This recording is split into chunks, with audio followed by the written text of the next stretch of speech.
प्रचार करुछु कवि विश्वनाथ खुंटिया कृत विचित्र रामायणर 65तम भाग।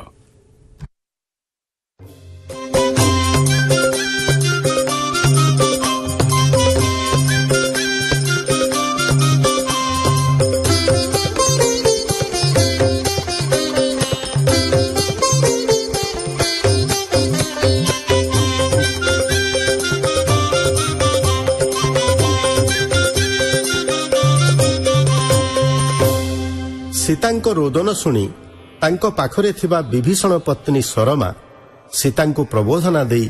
ए मिछ मायारे विव्रत नहेबा पई कहिछि। प्रभु श्रीराम लक्ष्मण अक्षत अछंती एही विश्वास आसीछि सीतांक मनरे सरमा कथारे। ता कथा को अधिक सत करिबा पई सरमा जाई रावणर अंतपुर बुली आसीछि। युद्ध पई रावण सज होउथिबा कथा जानी सीतांकु कहिछि। तेणे राम लक्ष्मण युद्ध पई विभीषणଙ୍କ सहित मंत्रणा करुछंती।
सर्वशुभ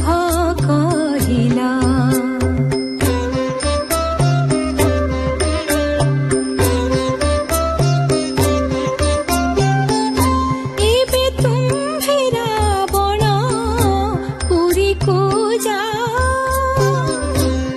की करिब ताहा जानी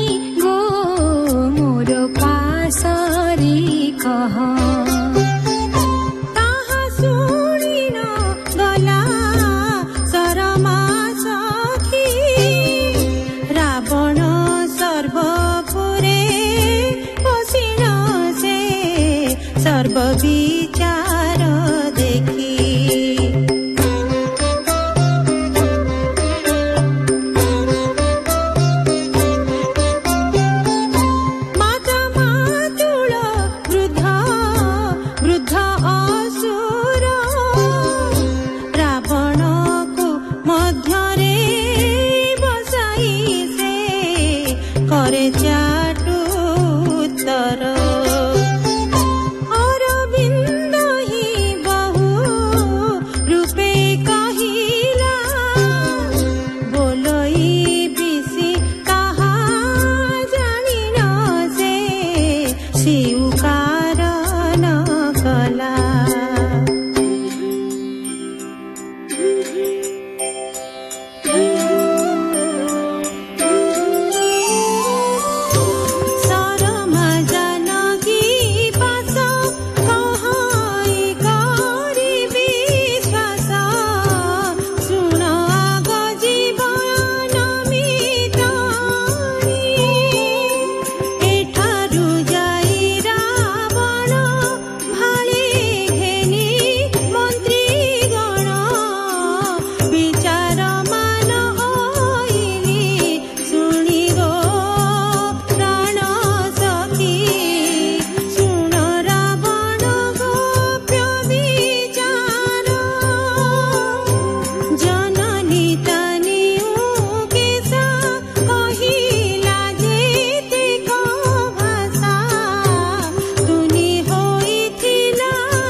ରାବଣର ସେ ବିଶ୍ୱାସ ସେ ବୋଇଲା କର ମାତା ବୋଲ ରାମ ସଙ୍ଗେ ପ୍ରୀତି ହୋଇ ସୀତା ଦେବା ବାହୁଡ଼ାଇ ତେବେ ଆମ୍ଭର ହୋଇବ ଭଲ ଶୁଣି ନାସିକା ଫୁଲାଇ ବିଂଶ ନୟନ ବୁଲାଇ ଜନନୀ କିଏ ମନ୍ତ କହିଲା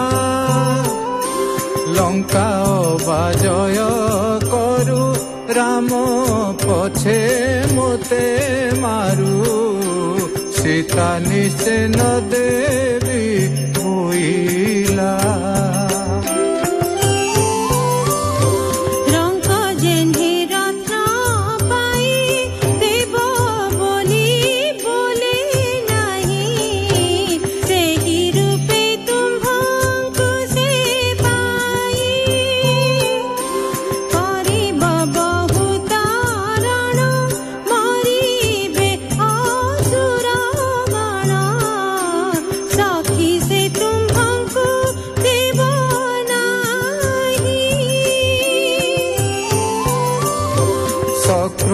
ରାବଣ ଗଲା ଯୋଦ୍ଧା ମାନଙ୍କୁ ରାଇଲା ଚାରି ଦ୍ୱାରକୁ ପେଷିଣ ଦେଲା ପଶ୍ଚିମକୁ ଇନ୍ଦ୍ରଜିତ ପୂର୍ବ ଦିଗକୁ ପ୍ରହସ୍ତ ମହୋଦର ଦକ୍ଷିଣକୁ ଗଲା ମଧ୍ୟରେ ରଖି ବିରୂପାକ୍ଷ ସୈନ୍ୟ ତାର ଲକ୍ଷ ଲକ୍ଷ ଉତ୍ତର ଦ୍ୱାରେ ଆପେ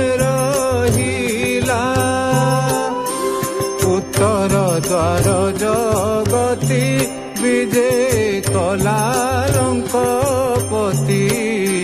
ବୋଲେ ବିଶି ଗଡ଼ ରୁଦ୍ଧ ହେଲା।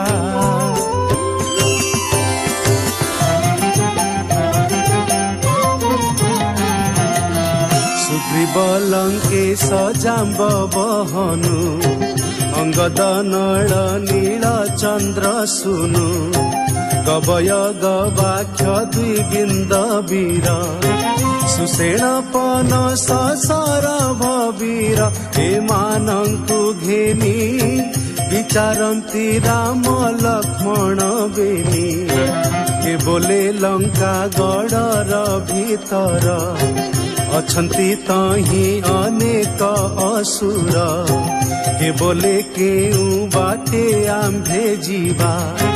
କେ ବୋଲେ ପାଚେରି ଡେଇଁ ପଶିବା କୁହା କୁହି ଶୁଣି ବିଭୀଷଣ କହେ ମଧୁର ବାଣୀ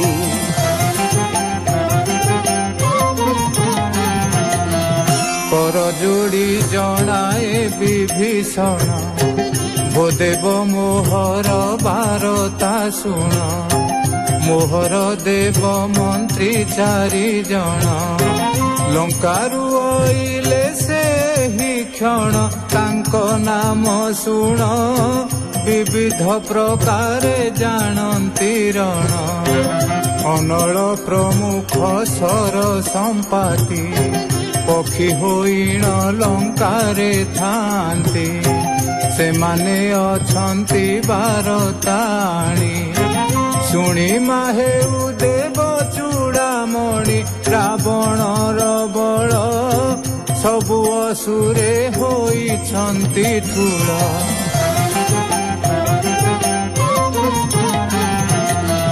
सहस्रे गजर सहस्रे नाम युद्धको सक्र गजर समान गज गोटिके 10 लक्ष गज ने बक्ष हेला टिकी देव हेज बेनी सहस्र बाजी उचे श्रवाह स्वप्राय कबुछे बाजी गोटिके 10 लक्ष बाजे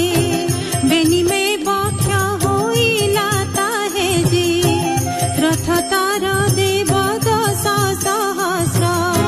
मंडिन छन्ति दिव्य रत्न वस्त्र से रथ गोटिके 10 लक्ष रथ गोटिके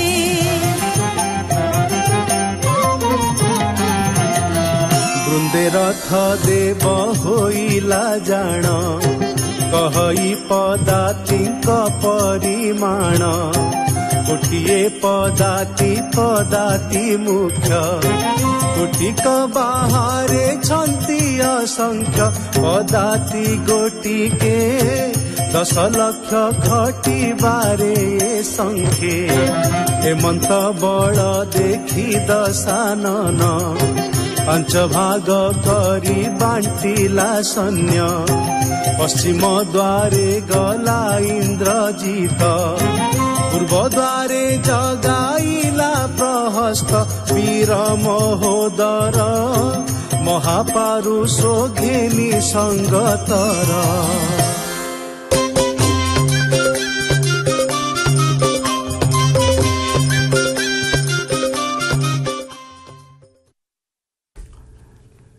ଶୁଣୁଥିଲେ କବି ବିଶ୍ୱନାଥ ଖୁଣ୍ଟିଆ କୃତ ବିଚିତ୍ର ରାମାୟଣର 65ତମ ଭାଗ। ପ୍ରଯୋଜନା କରିଥିଲେ ଡକ୍ଟର ଶାନ୍ତନୁ କୁମାର ରଥ, ସଙ୍ଗୀତ ପରିଚାଳନା କରିଥିଲେ ପ୍ରଫୁଲ୍ଲ ଚନ୍ଦ୍ର ବେହେରା, କଣ୍ଠଦାନ କରିଥିଲେ ସ୍ନିଗ୍ଧାରାଣୀ କର,